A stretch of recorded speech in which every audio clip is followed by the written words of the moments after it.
Good evening each and every one of my students. Good evening to all of you. This is Dr. Anisha from Sri Chaitanya Educational Institutions. Welcome you all for our another session of Zoology Bridge Course NEET 2025 for the aspirants of NEET 2027. So here we are again starting our another session of Zoology. Again it will be a fun-filled class and will be a lot of learning too. So I hope, yes, good evening to all of you. Good evening. So yes, I know that you all have learned so much during these sessions. Whatever we have studied till now definitely is going to benefit you for your examinations. Okay. So what all we have studied? We have studied the various basics, terminology, basics, applications and basic concepts which you are going to use for your actual classes, for your actual exams. So now we are going to continue the part of animal kingdom again. We have started animal kingdom from the very basics, what all types of classification are there, different phylum as well as the basis of classification. We are going to continue with that, the basis of classification, but what all topics are there and what all ways are there to classify all the organisms in the animal kingdom, we are going to start now. So here we are again for our another class. So get your pen and paper ready and let's start with the classes. Okay. So the animal kingdom, we have studied the process of classification of the animal kingdom into different phylum depending on the level of organization, the body symmetry, germ layers, body cavity, the segmentation and many more components. Now this is again another process by which we are going to divide the animal kingdom into various phylum. Now what are these things? Digestive system, the circulatory system, the nervous system. Yes, we are going to study about these in detail today, how these organ systems are dividing the animal kingdom into different phylum. Okay, so let's start again.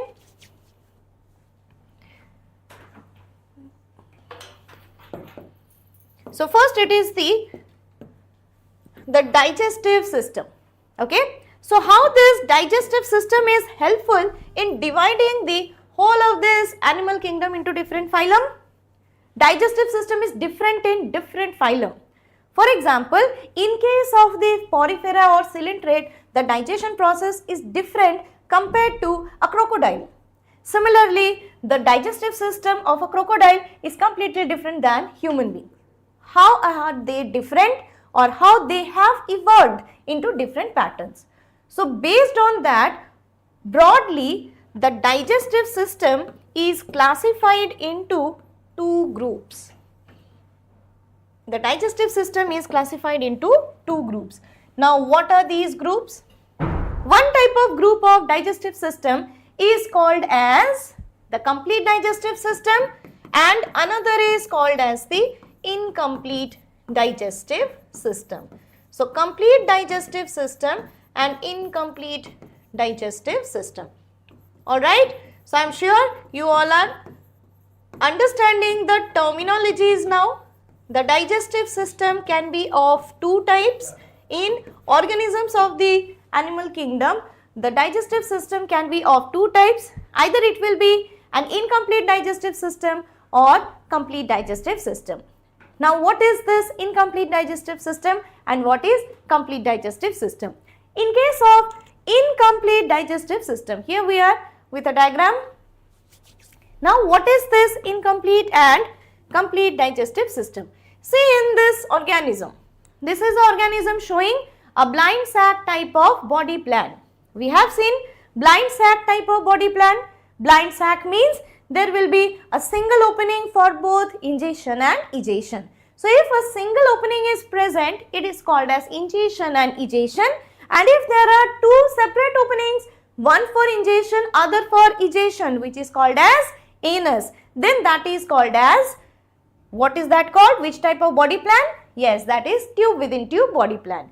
So there are two types of body plan, blind sac and tube within tube body plan.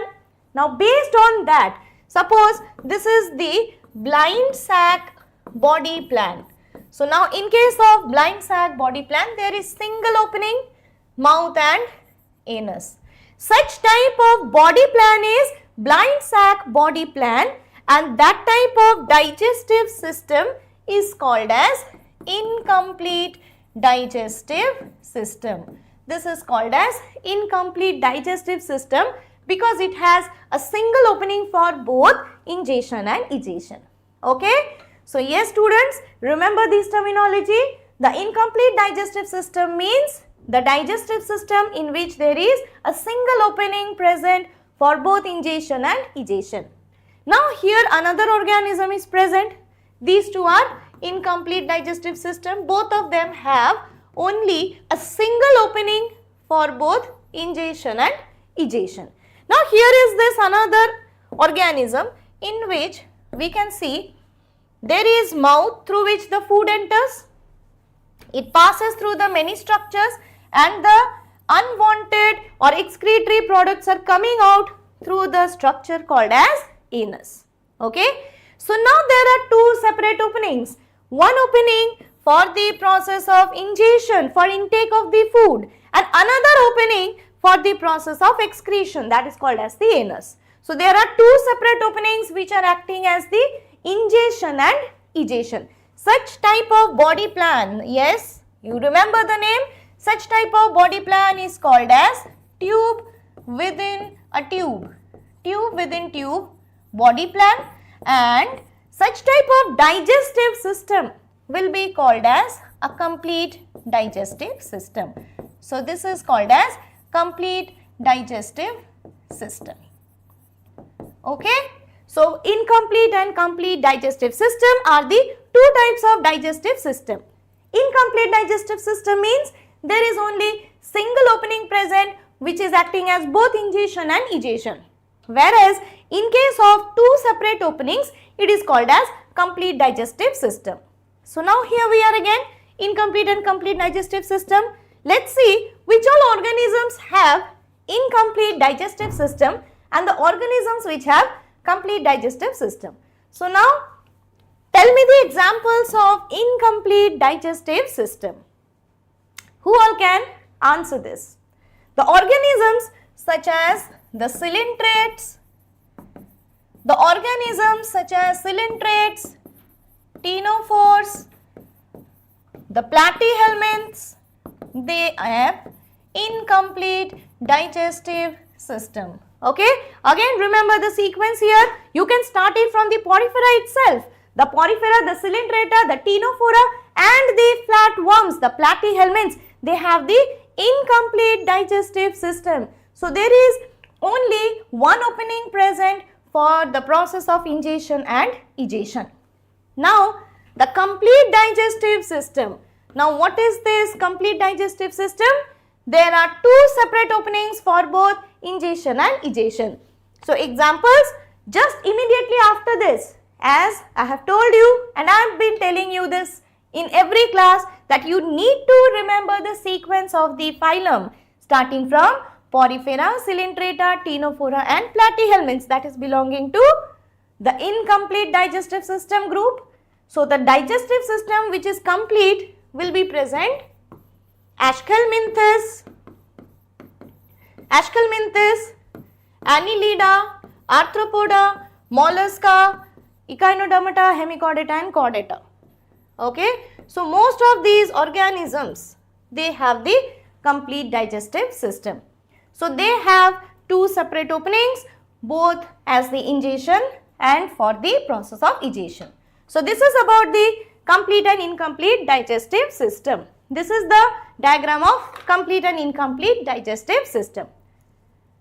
Now, the process of digestion, no matter how primitive the organism is, if the organism is most primitive like a porifera, like a sponge, where all the cells are performing everything, all the cells are performing all the functions. Now, these are the cellular aggregate body plan and these organisms have the cells performing all their functions. In case of coelentrates and ctenophores, the tissues are performing their function.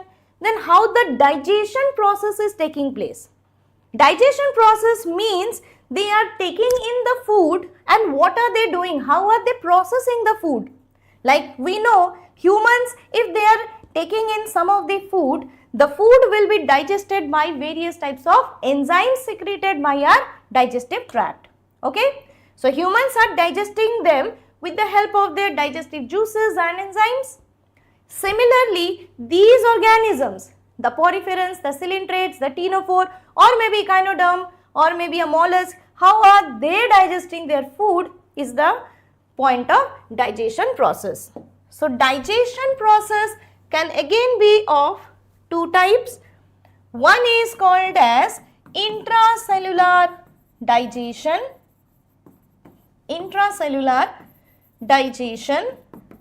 and another is called as extracellular digestion. Intracellular digestion and extracellular digestion. Now listen to this very carefully. Do not get confused with the point of intracellular and extracellular digestion. Now intracellular digestion, how are these going to happen? Intracellular digestion is the process in which the food will be engulfed or food will be ingested in the form of a vacuole, in the form of a food vacuole. Okay. Suppose, for example, if this is a cell and the food over here, food is present near this cell like this, the food is present like this. So, what this organism going to do? The food is engulfed or the food will be engulfed by this cell like this. So, food will be ingested in the form of a vacuole. This is intracellular digestion. Later, utilizing its various enzymes inside the vacuole, the food will be digested. So, the various types of intracellular enzymes and intracellular secretions, the food will be digested. That is called as intracellular digestion. Such type of digestion we have seen in case of protozoans also, different type of amoeba, in them we can see the intracellular digestion. Even in case of porifera, the sponges, they also show the intracellular digestion. If this is the food, food is engulfed. Here food is engulfed by the cell and digested using intracellular enzymes. Digested using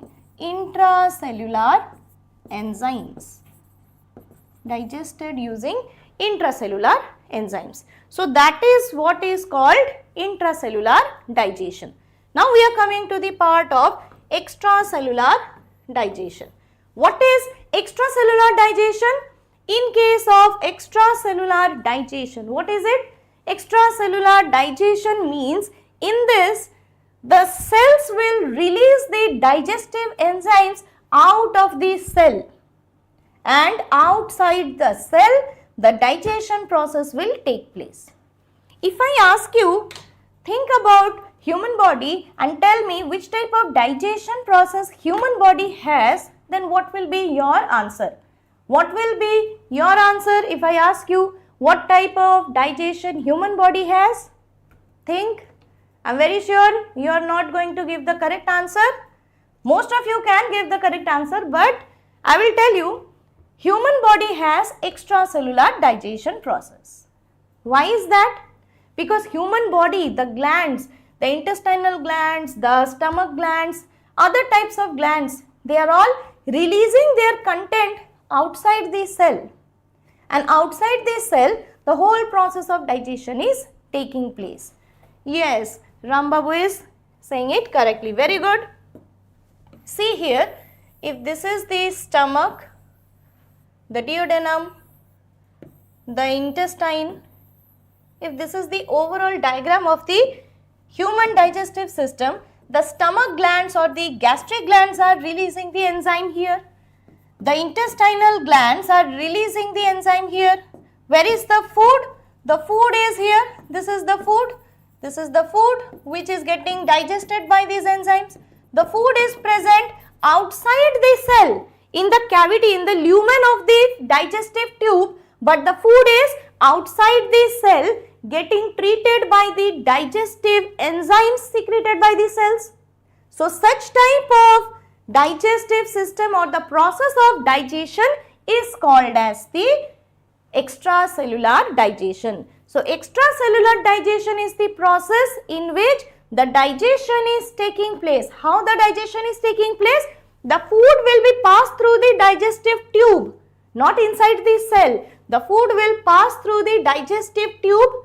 The tube is layered with different types of cells which are releasing their enzymes into the tube and digesting the food. Such type of digestion is called as extracellular digestion. So extracellular digestion is also present in humans. So if we write the definition over here, we can write down the food is digested by the enzymes secreted by the cells outside the cell. Specifically outside the cell, these are enzymes which is digesting the food outside the cells.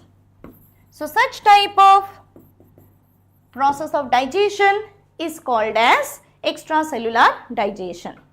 Now the question is, which type of organisms show extracellular digestion? Extracellular digestion is seen in higher organisms. Lower organisms show the process of fagocytosis or the process of intracellular digestion mostly. But the extracellular digestion is more commonly seen in the organisms, higher organisms like the vertebrates. The vertebrates show the extracellular digestion. Some of the other organisms like the annelids also, they show the extracellular digestion. Arthropods, they also show the extracellular digestion. So higher organisms or more evolved organisms, they show the extracellular digestion. So we can say extracellular digestion is more evolved form of digestive process than the intracellular digestion. Extracellular digestion is present in more evolved, more advanced organisms compared to the intracellular organisms. Okay. So this is the classical difference between intracellular and extracellular digestion. So we have seen porifera performing intracellular digestion. Higher organisms, we can say starting from the annelida, arthropoda, mollusca, echinoderms and the vertebrates and some of the other type of organisms, they show the process of extracellular digestion. Now here is, okay, intracellular enzymes. Yes, Lasya is asking what are intracellular enzymes. Very good question, Lasya. See, intracellular enzymes are different type of lytic enzymes, lysing enzymes. These lysing enzymes, they contain different type of peptidases, they contain different type of glycosidases, they digest the carbohydrate or protein and different type of component inside the cell. So they are also similar group of cells or similar type of enzymes which are secreted during the extracellular digestion. The only difference is their location. They are not very different enzymes. They are all lysing enzymes. They are all cleaving enzymes. But they are getting secreted inside the cell, and extracellular digestion, they are getting secreted outside the cell. Not much different chemically they are. Okay. Okay. Now it is one very important question. Remember this. There are organisms which show both the type of digestive process, intracellular as well as extracellular process. Okay. This is a very important question because in your NEET syllabus also this question are asked. So the organism or the group of organisms or the phylum which shows both intracellular and extracellular digestion. It is the phylum Coelenterata and Ctenophora. Phylum Coelenterata and Ctenophora, both type of digestion processes are seen. Shows both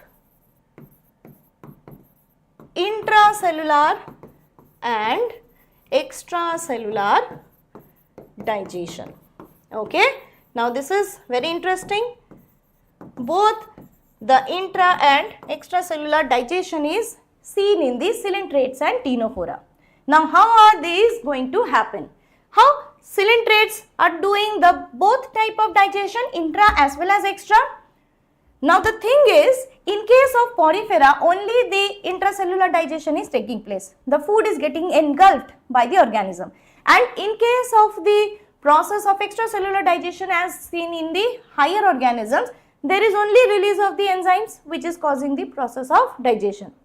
Now these are the organisms which is doing both intra and extracellular digestion. How is it possible? It is very much possible. First what happens? First it is the extracellular digestion taking place and then it is the intracellular digestion taking place. What is happening? Suppose this is the food, alright. This is the food. Now the food has entered the body cavity. Now the food has entered the body cavity of the organism. Okay, this is the body cavity. Now the food has entered the body cavity. This is the food. What will happen? First it is the extracellular digestion. First it is extracellular digestion. So using the different type of enzymes or secretions from the cells. So different type of enzymes will be secreted from the cells of the organism. Okay, inner layer of this organism will secrete different type of enzymes and it will act on the food. Okay, it will act on the food. As a result, what will happen? They will break the food into smaller pieces or in a very simplified form. They will break down the food into smaller pieces by the extracellular digestion. So using the extracellular digestive process, extracellular digestive enzymes, secreted enzymes will break down the complex food into simpler forms. So the simpler forms are here and now these simpler forms are easily ingestible. Easily it can be engulfed now. So now the process of, now here is the process of intracellular engulfment. Now the intracellular digestion occurs. How? The intracellular cells or the cells which have seen these simple forms of the food will now engulf the food. So what is happening in case of the coelenterate and ctenophores? First, extracellular digestion occurs, as a result of which complex food breaks down into simple forms. Complex food will break down into simple forms and next what happens? These simple forms of the food or the simple components of the food will then be engulfed by these cells. Simple foods engulfed by the cells. So that is the part of intracellular digestion. So that is how both intra as well as extracellular digestion is present in these organisms. Both intra and extracellular digestion is present in coelentrates and ctenophores. How? First, the digestive enzyme breaks down the complex food into simple forms using the digestive enzymes, which is the extracellular digestion process, and next these simple forms of the food will be ingested by the cells, which is the intracellular form of the digestion. So that is how coelentrates and ctenophores cause the intra as well as extracellular digestion. First what happens? First extracellular digestion happens and then the intracellular digestion takes place. Alright, I hope you all have understood this concept because this is going to be very useful when you are studying the animal kingdom later. If you all have understood, give me a thumbs up and like the video. Alright, I'll be waiting for your thumbs up. I hope you all have understood it.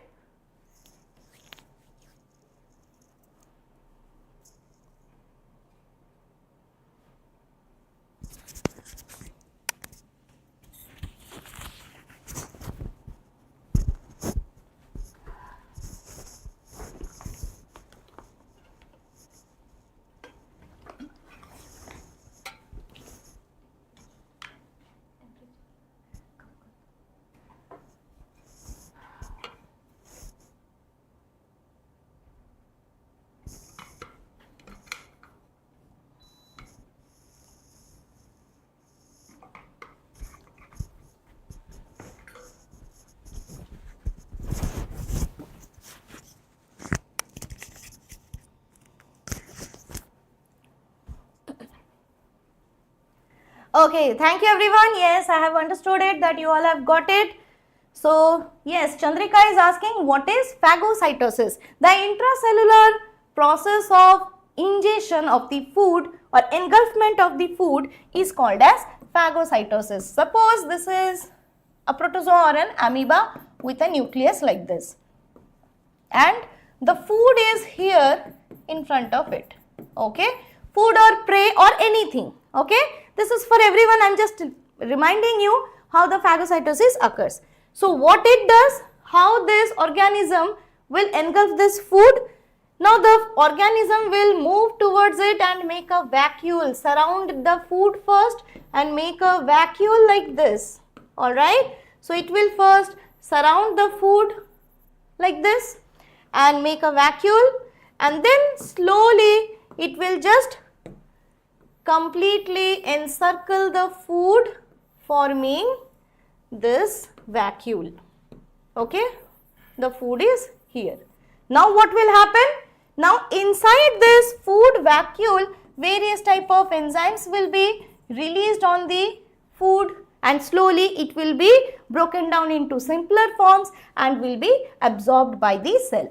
So that is how the process of phagocytosis takes place. So phagocytosis is almost similar to the intracellular digestion. Intracellular, yes, just like in amoeba, you are right. Yes, just like an amoeba. And intracellular food or intracellular digestion process is nothing but this process of digestion. Okay?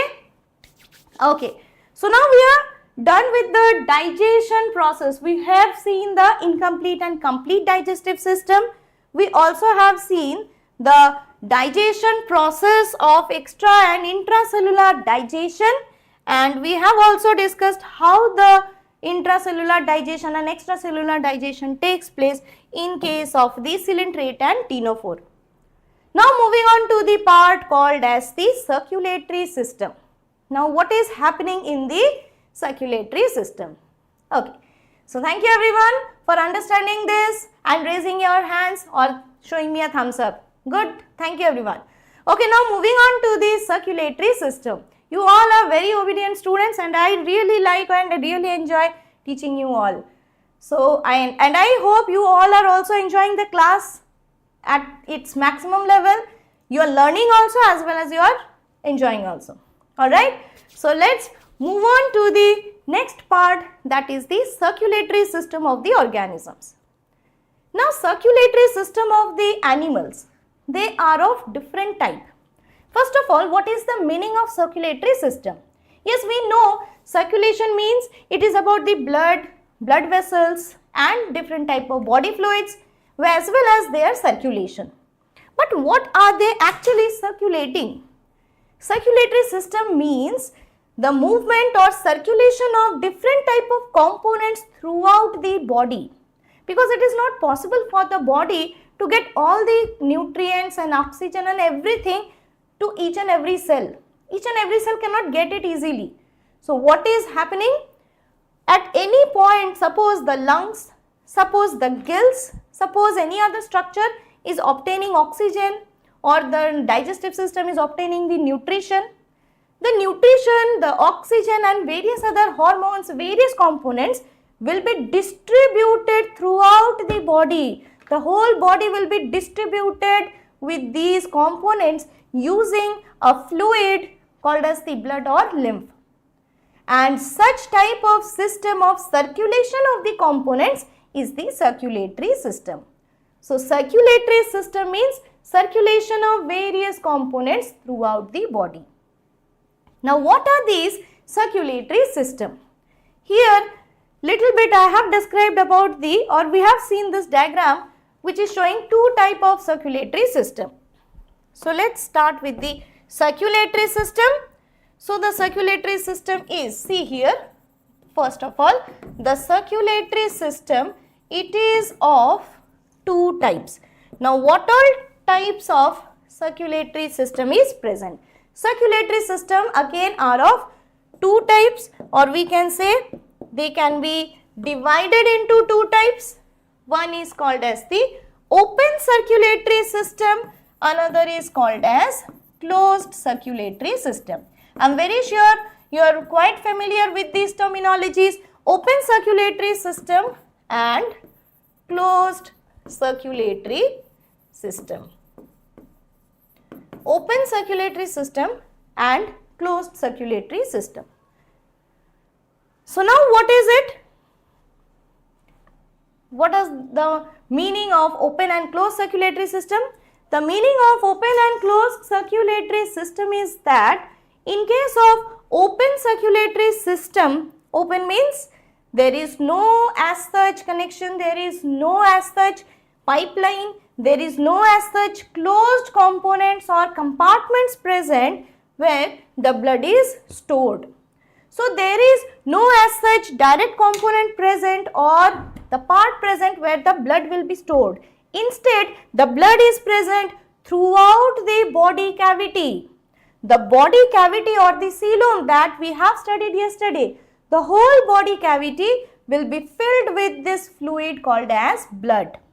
Now, this type of circulatory system is open circulatory system. This might sound little complicated, I will show you.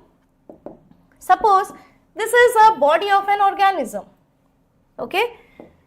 This is two type of organism, one organism is this, another organism is this. This is organism A, this is organism B. Now, in case of A organism, the whole body is filled with this fluid called as the blood. The whole organism's body is filled with this fluid called as the blood. So, this is the blood present throughout the body. Such type of circulatory system in which the blood is openly present in the body, the whole body cavity, that is called as the open circulatory system. This is open circulatory system because it is open, it is not enclosed in a chamber or a vessel. That is why it is open. And what happens when there are vessels present? Suppose it is having vessels like this, closed vessels are present which is transferring the blood to various parts of the body. Like this, closed vessels are present. So, through these closed vessels only the blood will be circulated. The blood is circulated only through these closed vessels. So, through these closed vessels only the blood is getting circulated. Rest of the part the blood is not present. The blood is flowing only through the closed vessels. That is called as closed circulatory system. It is always enclosed either in a chamber or in a vessel. That is why it is called as closed circulatory system. So, if we see the definition, according to the definition, open circulatory system, blood is present in an open space in the body cavity, that is called as the open circulatory system, and in the closed circulatory system blood reaches the tissues through closed vessels, through the closed vessels. That type of vascular system or the circulatory system is called as the closed circulatory system. So, closed circulatory system and open circulatory system. Open means they are present in an open space. These open spaces are present in the body cavity. So, that is called as open circulatory system, and the case of closed circulatory system in which the blood will be pumped or blood will be reaching to a particular tissue or an organ through a blood vessel. For example, our heart is pumping the blood, human heart is pumping the blood throughout the body organs. Now this blood through the arteries will reach the brain, will reach the kidney, will reach the various parts of the body. And these arteries are closed vessels, they are not open area, they are closed vessels. Such type of vascular system or the circulatory system is called as closed circulatory system. So, this is the basic difference between the open and closed circulatory system. This is open, present in the open space. All the organs will be immersed in it. For example, this is the digestive system, this is the respiratory system, this is the excretory organ. All the organs, different type of, we can say, the reproductive structures are present. So all the organs will be floating or will be immersed in this open circulatory system. Whereas a different blood supply, different blood vessel will supply each and every part of the organs in the body. So open and closed circulatory system. Now here we are at different parts of the respiratory pigment. So now we have studied here that blood is transporting nutrients, various types of respiratory gases like the oxygen and carbon dioxide, and many hormones, many other components, electrolytes, different type of things throughout the body in the animals. Now these organisms are getting different type of nutrition, oxygen and many components through the blood in their body. So this blood is actually transporting various types of component. But how the blood is transporting? We have studied earlier about the blood. We have studied about the hemoglobin as the respiratory pigment. Why this is called as respiratory pigment? Respiratory pigment means the pigment which helps in transport of respiratory gases. Pigment which helps in transport of respiratory gases. And what are the respiratory gases? Oxygen and carbon dioxide. So the pigments which help in the transport of respiratory gases are called as the respiratory pigments. In animal world, in the animal kingdom, we are going to see different type of respiratory pigments. You will be very surprised to know it is not just hemoglobin as the respiratory pigment. Hemoglobin gives red color to the blood. But there are organisms which have blue colored blood. There are organisms which have the green colored blood. There are organisms which has dark red or purple violet color of blood. So these different types of blood is also present depending on the different type of respiratory pigments. So different type of respiratory pigments will be there. What are the different types of respiratory pigments? We will see here. The most common one which is present and the human body has is the hemoglobin. So hemoglobin is a respiratory pigment which is reddish in color, and it is reddish in color because of the presence of iron in them. It is present in the RBC of the body, present in RBC. Okay, red in color, they are present in RBC. Now we are going to a different type of respiratory pigment which is called as erythrocrurin. Erythrocrurin, another different type of respiratory pigment. So erythrocrurin also gives red colored blood. The blood will be red in color in case of erythrocrurin also. But the question is, why are they red? They also contain the component called as the iron. Iron is also present in them also. That is what is giving them the red color. But the iron is present in plasma. The pigment is present in plasma. Hemoglobin is present in RBC, red blood cells. But erythrocrurin is present in plasma. It is dissolved in plasma, which makes it red in color. The erythrocrurin is not present on any of the cells. It is present in the plasma. It is dissolved in the plasma of the blood. That's what makes the blood red in color. Okay. So erythrocrurin is another respiratory pigment. Another one which is very important, that is hemocyanin. Hemocyanin. Hemocyanin, another respiratory pigment. Now hemocyanin, the name itself is also suggesting the color.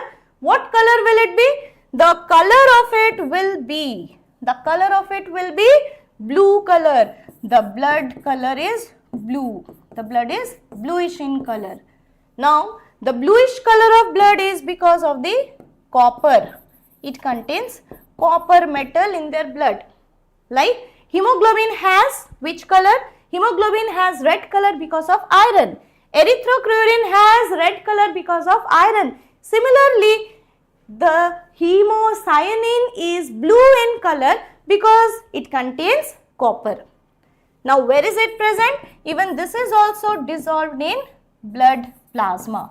This is also dissolved in blood plasma, not present in the cells. They are also not present in the cells. They are also dissolved in blood plasma, giving the blood bluish in color. So, these are the three most important respiratory pigments we see in our animal world. Okay. So, one is hemoglobin, erythrocurine, and another one is hemocyanin. Now, in which organisms we will find these? Hemoglobin is present in most of the vertebrates. Higher organisms or the vertebrates have the hemoglobin. Okay. So, hemoglobin is present in the vertebrates like humans, or we can say the mammals. Hemoglobin is present. Erythrocurine. We know the examples of hemoglobin, but we are not very sure about the examples of erythrocurine. So, what are the examples? Listen to this carefully. The example of erythrocurine. Erythrocurine is present in the annelids like the leeches, annelida, some of the arthropoda, some arthropod, not all of them, some arthropod and annelids have erythrocurine in their body. And hemocyanin, the blue colored blood, hemocyanin, the blue colored blood is present in example mollusca. Mollusca is the soft bodied animals, the shells, the oysters, they have the oysters as well as the mussels, the freshwater mussels, the unu which is called as the pila or the apple snail, they have in their body blue colored blood. So, hemocyanin is the respiratory pigment present in the mollusk. Mollusks are soft bodied organisms like the oysters, clams as well as snails. They have blue colored blood in them. So, these are the different type of respiratory pigments and circulatory system. Okay. Next, we are moving to the part of types of vertebrate heart. This is very, very important, and just a brief introduction about it because we have to talk about it or we have to study about it in detail later also. In the next class also we will continue it, but just a brief introduction about the different types of chambers present in the heart. This is one type of heart. This is the auricle and ventricle. The heart is two-chambered here. Now, another type of heart in which it is the heart is, yes, you are right, two auricle, one ventricle here. Okay, the heart is three-chambered here. Another is like this, in which the heart is incompletely three-chambered or incompletely four-chambered here. So, two atria and incompletely separate ventricle is there, and the last one is the heart which is present in these organisms which are the most evolved organisms considered. They have completely four-chambered heart, two atria, two ventricle. So, we have started with the two-chambered heart. It is the structure of a two-chambered heart which is commonly seen in fishes. It is the three-chambered, two atria, one ventricle, three-chambered heart seen in the amphibians. Now, it is the four-chambered heart, or we can say 3.5 chambered or incomplete four-chambered heart which is present in the reptiles, and in case of complete four-chambered heart, complete four-chambered heart is present in mammals, it is present in birds, and it is present in crocodiles. or crocodile group we can say. So next class we will be studying about how the process of circulation takes place through each and every type of the heart. Okay everyone, next class we are going to study them in detail. Till then, whatever we have studied, revise it, go through the video once again and like the video once again. Okay, thank you everyone, thank you so much. Have a nice day. Thank you.